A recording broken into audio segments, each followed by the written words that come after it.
Hi friends, இன்றைக்கி நம்ம ஒரு சூப்பரான ஹெல்த்தியான ஒரு வாட்டர்மெலன் ஜூஸ் எப்படி பண்ணுறது அப்படின்னு பார்க்கலாமா?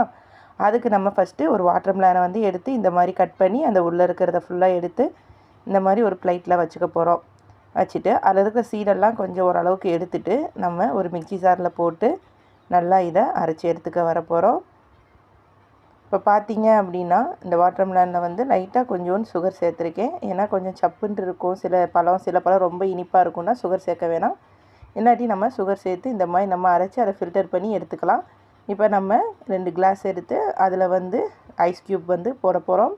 இப்போ பார்த்தீங்க அப்படின்னா ஒரு 2 ஐஸ் க்யூப் வந்து நம்ம போட்டாச்சு.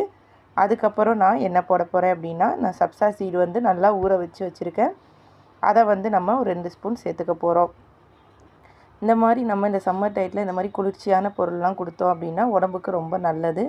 கிட்ஸும் நல்லா விரும்பி குடிப்பாங்க. இப்போ ஸ்கூல் விட்டுட்டு வரும்பொழுது நம்ம அவங்களுக்கு இந்த மாதிரி ஒரு ட்ரிங்க் பண்ணி வச்சோம் அப்படின்னா அவங்க நல்லா விரும்பி குடிப்பாங்க. ரொம்ப டேஸ்ட்டாகவும் இருக்கும், ரொம்ப ஹெல்த்தியாகவும் இருக்கும்.